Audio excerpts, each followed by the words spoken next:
What do they do? Bring in Joe Kennedy talking about censorship, that he's being censored as he's talking to the world in a congressional hearing, and showing pictures that had nothing to do with the essence of it. I think you mentioned Robert F. Kennedy, but on the essence of it. So just it's okay.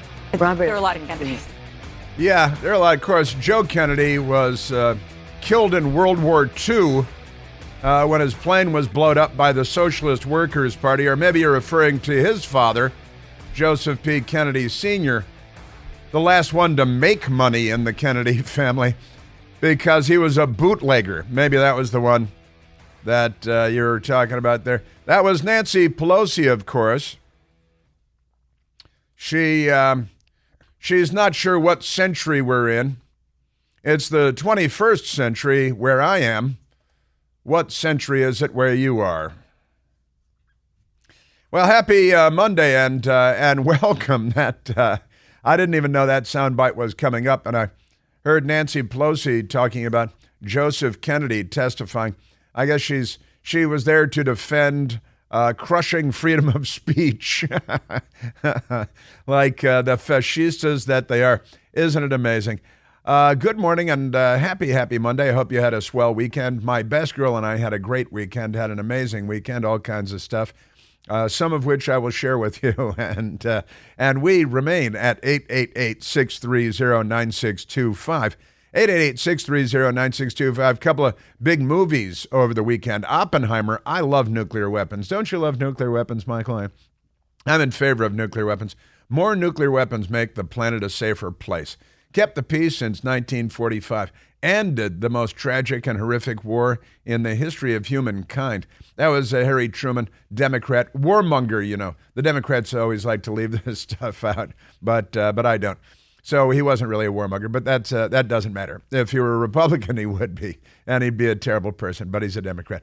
So never mind that. The Oppenheimer movie, J. Robert Oppenheimer, our Germans are better than their Germans, and the Manhattan Project, and all we did was split the atom and harness the power of the atom. You're welcome. Thank the patriarchy. And ended the most horrific war by the imperialists in Asia and the Socialist Workers' Party in Europe. But set that aside for the moment. There's a lot. And then that Barbie thing came out, and that's weird. I think it's like a transgender adult Barbie thing. These people are kinky. I think Jeffrey Epstein would have liked the movie.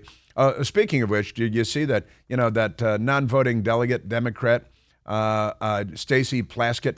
She has because he's dead now, presumably had a relationship with Jeffrey Epstein. Did you see this? Jeffrey Epstein and Stacey Plaskett. It is good to be a Democrat, isn't it? So I've got that for you coming up, too. Joe Biden remains a rock-bottom idiot. You can learn that at our stories sheet, which we will post after just a little while, now that the big radio broadcast is underway. Biden administration proposes clamp down on home water heaters. They don't like people to have warm water. They have warm water. They have piping hot water. They have the hottest water in the world. It's somebody else's water. They don't even pay for it. They steal it, I think. But here they come for hot. They want your oven, because they don't want you to have hot food, and now they don't want you to have hot water. They again will have it, and their friends will have it, but they don't want you to have it because. Don't you know who they are? They're the thing. So, yeah, Hunter Biden's lawyer. Did you see Hunter Biden's lawyer, Kevin Morris, sitting on his balcony, smoking a big bong? Everybody knows what a bong is, right? I'm not talking about Bong Marcos, like the son of Ferdinand Marcos, but just a bong. It's a long, tubular, often glass, sometimes bamboo, water pipe for smoking the marijuana, which is legal most places. So it's kind of, what do you say? Well, what he's doing is legal. It's his lawyer. He's just sitting on the balcony of his place in L.A., smoking a bong, pulling a bong hit, doing a big bong hit. That was my sound effect of a bong hit. And the sitting while Hunter Biden was at his house. Hunter Biden's at his house. He's a recovering drug addict. His lawyer's pulling bongs, and maybe there might have been a shark on the balcony chomping into the bales of cocaine because, cocaine, they They've got a lot of cash. They might have bales of cocaine on hand. And Biden's border bonanza, also in the news today, the total number of illegal aliens who entered the United States so far. It's only, we're only 2.5 years in. Not even quite. The number of illegal aliens who have entered the country thus far, the total number, is greater than the population of 35 of our states. The total number of illegal aliens that have been waved in by the corrupt, crackhead, bribery-prone, racketeering, Biden organized crime family, the total number of illegal aliens is greater than the population of 35 of our states, of our various states. And that's okay. The New York Times shrugs and so, well, sure, as long as you don't send any more to Manhattan because I live here. That's their response to the New York Times. And also, speaking of illegal aliens, an illegal alien who the Democrats were depending on his vote too, illegal alien convicted of beheading girlfriend. He beheaded his girlfriend, like OJ style. But he used a machete. Did you see that, Michael? He had a machete. Might be MS-13 or something. Illegal alien convicted of beheading his girlfriend out in public. People watched it. And he was found guilty. He was convicted. Now it's been overturned, and it's been determined that he's not guilty because he's mentally ill, which means I think he can still vote Democrat, doesn't it? I think that's the thing. Also, this is kind of fascinating. A new poll finds that belief in the existence of hell and the devil, belief in the existence of hell and the devil, is now down to an all-time low. It's down to, in modern times, since they've been taking the poll about whether you believe in Satan, I guess. But the belief in the existence of hell and Satan, the devil, down to new lows, according to a poll, which prompted me, of course, to go to the newspaper The Hill from a couple of months ago. After-school Satan clubs gain popularity amid legal victories. This is the Democrat Party again. They're pushing after-school Satan clubs because I guess they saw that the popularity, the belief in hell and the devil was declining, so they had to bring it into schools because, they like to bring everything into schools, the Democrats. Everything evil, everything bad, nothing good. Then, American history, they teach anti-American history and all that stuff, but setting that aside. So belief in the existence of hell and the devil down to new lows, and that's going to light a fire under the Democrats to step up their efforts with the after-school Satan clubs, which are gaining popularity amid legal victories by the Democrats bringing Satan into court to defend him. Not, they don't want to prosecute him or anything like that. So we got that going for us. And since we're talking about after-school Satan clubs, I've got a great one for you today. Because my best girl and I, we had lunch yesterday with a friend, Julie, and while we were talking, Julie is Catholic, and while we were talking, Julie said, we were talking about how the Democrats are trying to transgenderize the entire population by going after school children, kindergarten, first grade, second grade, third grade. That's that whole Florida law that they called the Don't Say Gay bill, which was just a fatuous lie. Naturally, everything that they said about it was, and like so many other things. But my friend Julie said had a great idea, and I told her I would bring it in today. Imagine, if you will, Rod Serling, imagine, if you will, that you sent your kids to school, and you're a liberal, so you have your kids in the after-school Satan club, and dog is your co-pilot, right? You don't believe in God, you're a godless atheist, and you send your kid to school, and while you're not looking, the school baptized your child. I'm sorry, what? But we're atheists. We hate God and all things civilizational, and we're against all things religious, especially if they're Christian. And you baptized my third grade child at school? And why did you do that? And I said, well, I'm sorry, it's our policy at school, because the school board and the union handed out the policy where we are protecting your child's right to privacy, and we are not informing the parents. We don't tell the parents when a child decides to convert to Christianity at school, thinking that the child might get in trouble at home because you're a Hindu family, you're a Muslim family, you're a Jewish family, you're an atheist family, right?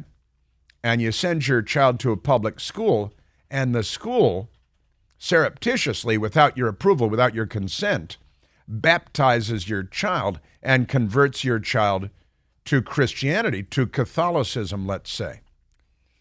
And your child, you find out because your child is hiding a Bible underneath their mattress. And so what is this doing here? Well, Mother, I've converted to Catholicism at school, and the school is sworn to secrecy and not allowed to tell you or any of the other parents of the children that have been converted to Christianity and baptized at school. The Democrats would self-immolate on the steps of the Supreme Court like that guy on Earth Day last year. That was funny, wasn't it? So I want to get into that a little more because I think it's a great idea. And lunch with, yeah, that's right. Yeah, belief in Satan is down. That's just another form of denial. I guess they don't watch the news. Really, you don't believe in hell or Satan? Maybe you should get a little more news in your daily routine, because that would be a good idea. So we got, and speaking of that, transgenderizing your children, the three-star general, Air Force general, seems like a perfectly nice guy, who is the head of the U.S. Air Force Academy in Colorado Springs, Colorado. Colorado Springs keeps finding itself into the news, finding its way into the news, doesn't it?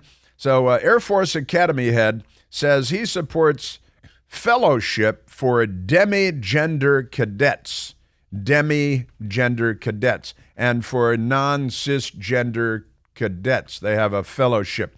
And it was great because Congressman Matt Gaetz quizzed the general on the terminology that they're using at the Air Force Academy and the other military academies, and fellowship, the fellowship of the rings or something. The demi-gender, Matt Gaetz asked him, what is a demi-gender cadet? And the general has no idea. He has absolutely no idea what that is. He doesn't know what the terminology means, but he's still in favor of having fellowships for demi-gender cadets and non-binary and, various confused mentally ill cadets, and having a fellowship for them. It's pretty amazing. And then speaking of transgender illegal aliens, well, this one is not an illegal alien. He's just a Democrat. Florida man kills pregnant trans partner in murder-suicide. Newsweek magazine has the story, and it's a pretty amazing story. You see, the Florida man murdered a woman who identifies as a man and is his, they say, boyfriend, who's actually a woman, who was very pregnant, I think 8 months pregnant, and he brutally murdered her and the baby. And the police are calling it a double homicide because they tried to save the baby and they couldn't. And then the guy killed himself because, what else would you do? And it turns out this story is a pretty amazing story. They were both living at home with his mother, at his mother's home, not at their own home, at his mother's home. And this is a classic. This is the Democrat Party. The Democrat Party wants more of this. This is what they're angling for. Also a Democrat who joined the Army and then walked into North Korea because he thought maybe it would be better than the less than honorable discharge he was facing from the Army, has caused a bit of a hubbub. So I've got an update for you on that. And the media is attacking a Republican congressman for raising questions about his apparent defection to North Korea. I think just leaving him there is probably punishment enough. Feminists are angry with the movie Oppenheimer. This is a great one. And Jason Aldean, the country music singer, I've got an update for you on his Try That in a Small Town. He did a concert. He sang the song. The crowd reacted. It's a lot of fun, good stuff. ABC News producer and child porn, because, violence in Chicago over the weekend, and all kinds of great stuff for you. We're at 888-630-9625. I only have 3 hours today. I'd like to thank the Democrat Party for filling my coffers once again.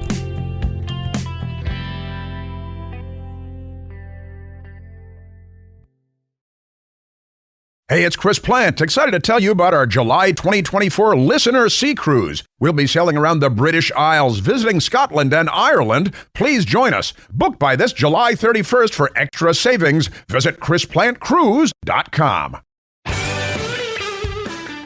Robert F. Kennedy Jr. yesterday on the Fox Business Channel with Maria Bartiromo, kind of quoting me or sounding a lot like me. I will share that with you. Well, how did he sound like me, Michael? Oh, he was calling them all, well, I'll explain. It's not just calling them fascists, it's explaining why they're so much like fascistas. All right, let's go to the telephones, and then we're going to get to all kinds of great stuff with you, because we've had 2 days off. The great stuff has been piling up thanks to the crazy, violent, anti-American, anti-capitalist, lunatic Democrat Party, and hatred of Oppenheimer, the movie, because, well, feminism. All right, let's go to the phones. Let's go to Jeff calling from Hagerstown, Maryland. Jeffrey, you're on the Chris Plant Show. Good morning, Chris. Happy Monday. Happy New Week. So I am tooling down the Interstate 70 the other day from Hagerstown to Frederick, and I came up on a car that was in the other lane that had a bumper sticker that had me a little bit concerned. It read, "Proud constituent of Jamie Raskin." And it went from head scratching to nauseum to me, like just laughing out loud, but I had to come up with something. So I'd have had more respect for the guy if his bumper sticker read, "Proud active member of the Manson family." You know, there are so few active members of the Manson family these days. And there are a few, and the Democrats keep trying to get him out of prison, too. Jamie Raskin is the Lost Marks brother, and he's a pirate, and he's one of the worst members of Congress that we've had in generations. He's a very, very dishonest man. He hasn't quite displaced Adam Schiff as the most dishonest member of Congress, but close. And since you mentioned bumper stickers, one of my brothers in Chicago sent me a photograph of a Prius in front of him in Evanston, Illinois, and the Prius had a bumper sticker that said, "I'm saving money on gas so I can buy more guns, so I can buy more on a Prius." That was a good one.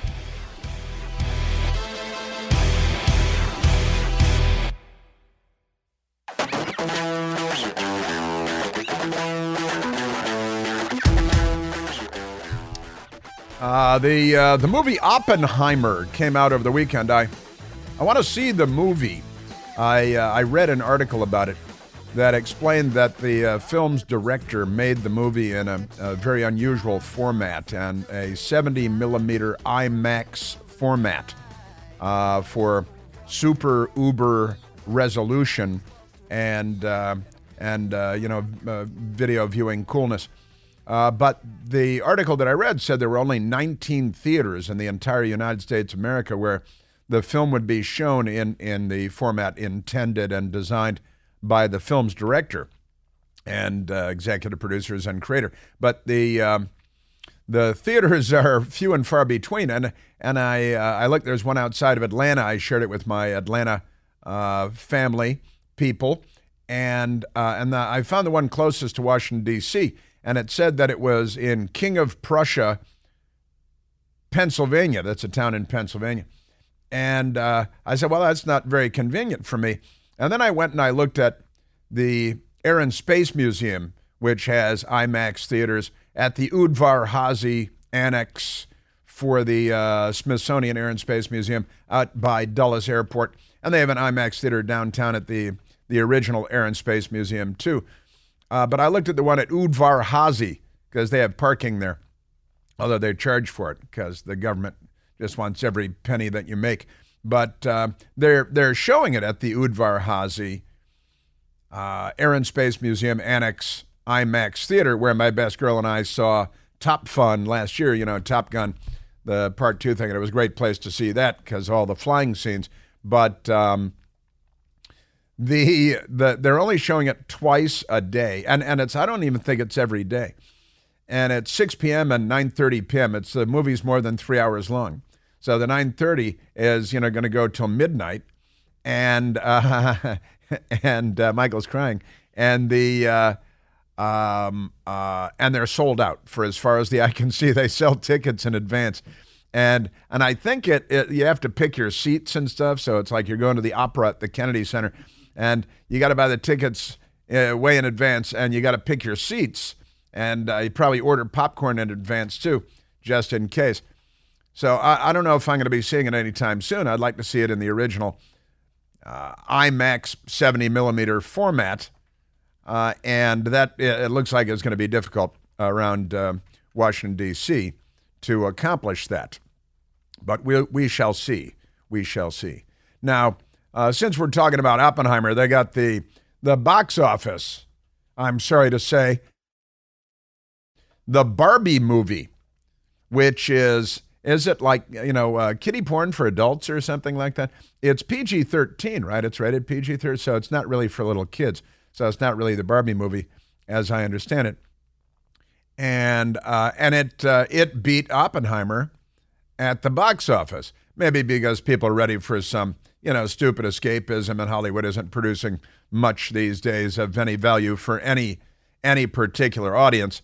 But Barbie versus Oppenheimer, Greta Gerwig makes history. She's the director of the Barbie movie. Makes history with biggest box office opening for a female director. Is that a double entendre?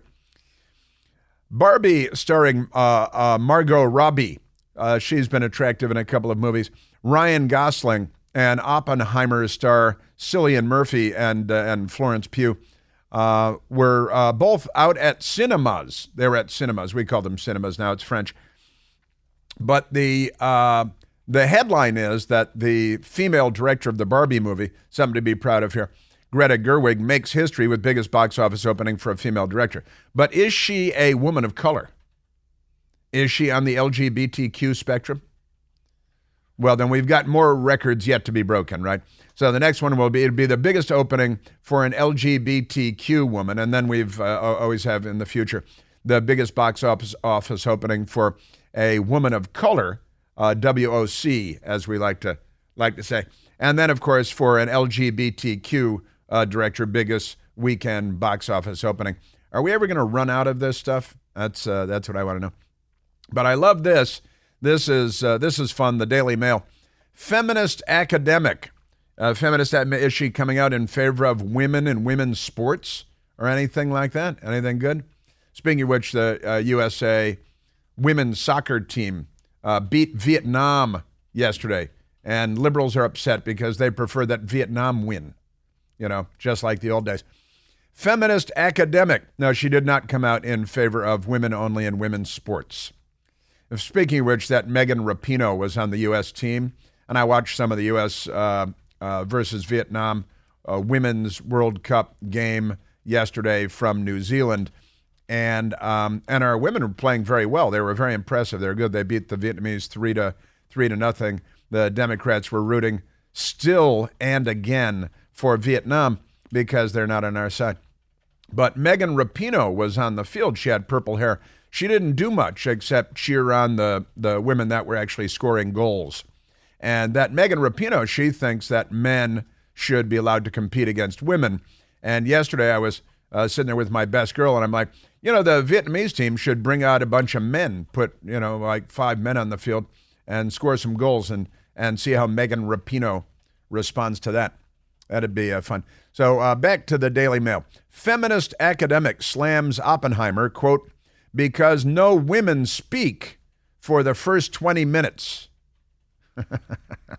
Wow, you're pretty particular about your movies, huh? because she's upset because no women speak for the first 20 minutes of the movie Oppenheimer. You know, I think you're easily upset. I think this woman might be, what's the word? Moody. I think she might be moody. Dr. Tanya Roth. Is she really a doctor, though? Does she know what a stethoscope is for? Dr. Tanya Roth has slammed the recently released Oppenheimer film due to one of the first scenes in the movie. It's got to be the first scene in the movie, right? Involving women being a sex scene. It's a sex scene, being in a sex scene. So there are women in a sex scene, but apparently they don't talk. I'm going to reserve comment on that. So the academic took to Twitter to share her views, which she probably shouldn't do, might be prudent, which she was widely criticized over. It comes after director Christopher Nolan revealed that the scenes had been vitally important to show the relationships the title character had. Apparently, Oppenheimer was some kind of a sex pot. He was an aggressive sexual operator. I don't want to say predator, but a feminist academic has slammed the new Oppenheimer film, open claiming that no women speak until 20 minutes into the movie. The film, which explores the physicists, the life of J. Robert Oppenheimer, who created the atomic bomb, split the atom, weaponize it, turn it into energy later. Thank you, patriarchy. You're welcome. It was released this weekend to rave reviews, but not from this lady. On Twitter, Dr. Tanya, is it Tanya or Tanya? Do you think it's Tanya or Tanya? I'm going to go with Tanya. Tanya Roth criticized the film for its lack of female representation within the first 20 minutes. She prefers Pornhub. Pornhub is more her movies, but that's another thing for another day. So on Friday, the expert on women's history, she's an expert on women's history. She said, fun fact, : they love their colons. No women speak until 20 minutes into Oppenheimer. And then within a minute, there's a sex scene. Did you like that part or did you not like that part? I've got some follow-up questions I'd like to ask. Maybe the doctor could call in.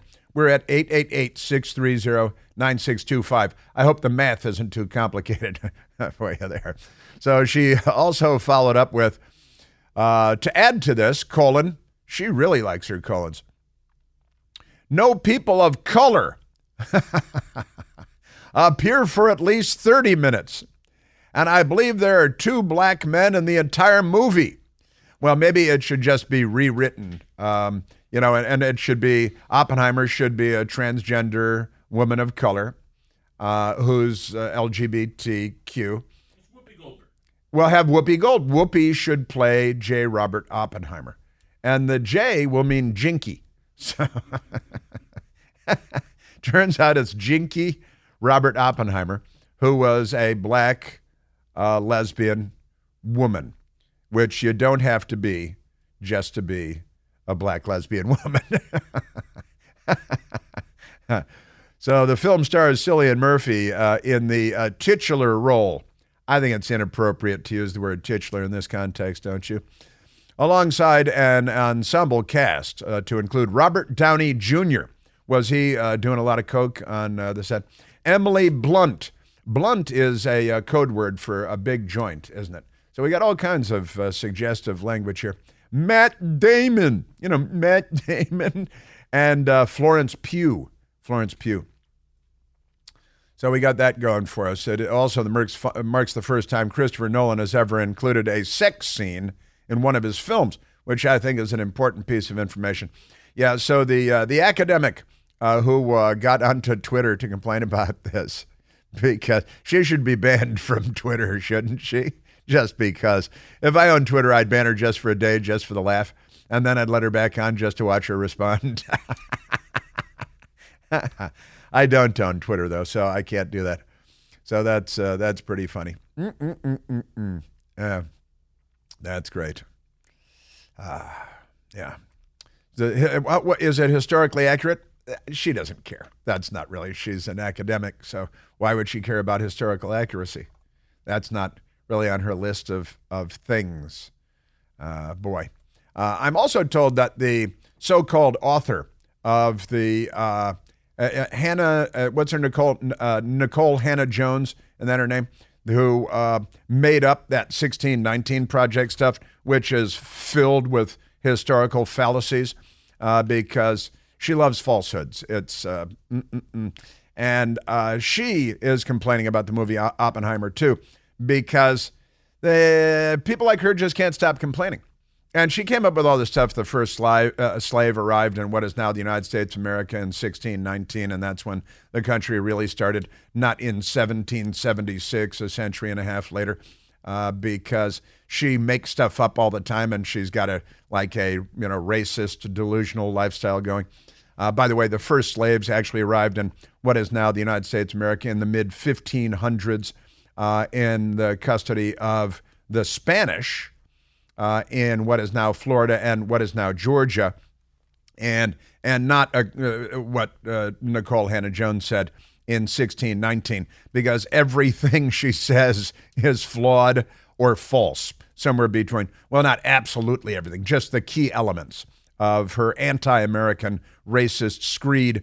She's angry about things that happened in the 1600s. She should go explore the Balkans or maybe North Africa. And by the way, when the Spanish brought African slaves here in the mid-1500s, they bought them from other Africans. Probably the Africans that wear kente cloth to this day. But never mind that.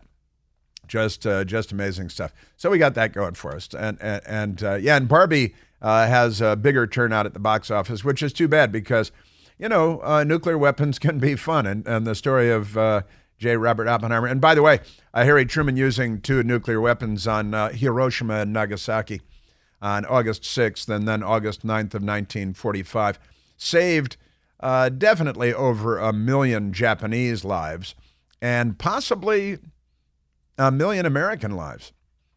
Easily 500,000 American lives. And it brought the war to an end. And it was quick and decisive. And of course, the scientific leap forward, thank you, patriarchy, just extraordinary. So we got that going for us.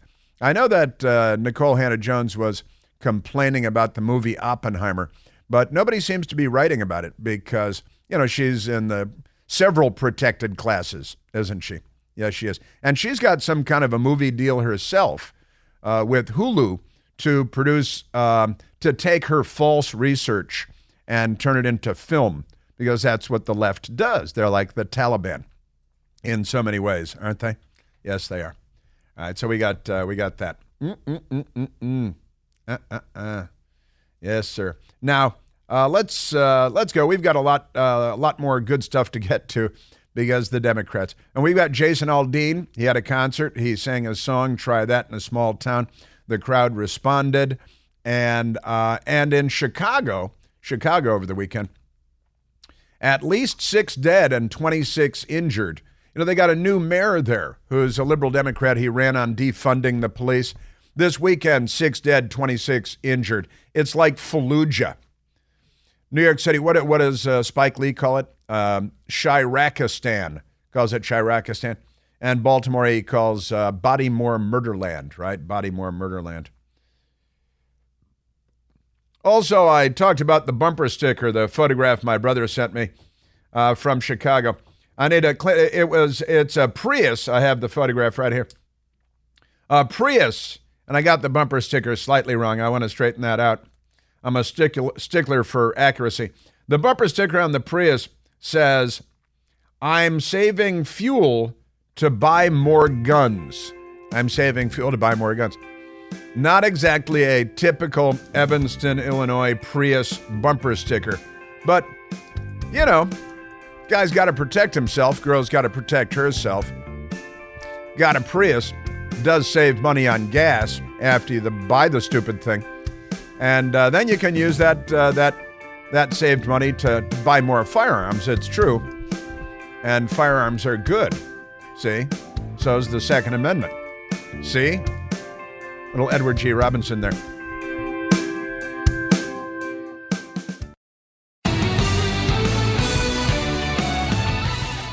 Actually, it looks like Nicole Hannah-Jones, her critique was not so much of the movie Oppenheimer, but being a fictional historian. She's like a Taliban historian, Soviet-style history, anti-American history.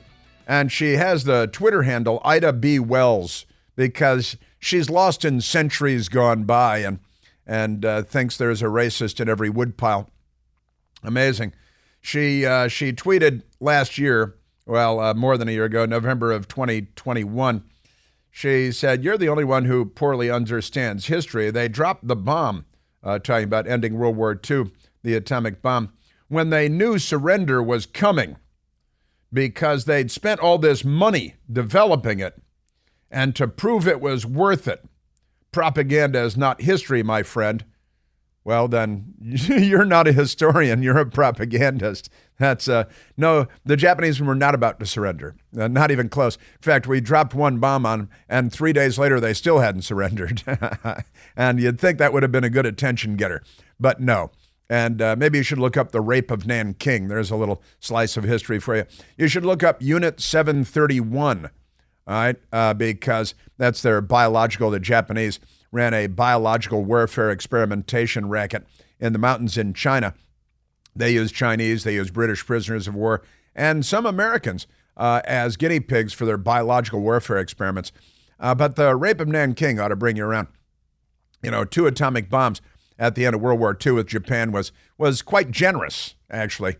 And it saved, again, more than 1 million Japanese lives. And let's start at 500,000 American lives. And it ended the bloodiest, most gruesome war in the history of the world. Started by the imperialists, once again, America the first to topple a European imperialist regime, King George, and the United Kingdom, which was the world's greatest superpower at the time, by the way. And, we kicked them out, got the ball rolling in Europe, getting rid of imperialism. And then 1945, we had to get rid of imperialism in Japan. And we let the emperor live. We're very generous people. But this fake historian, well,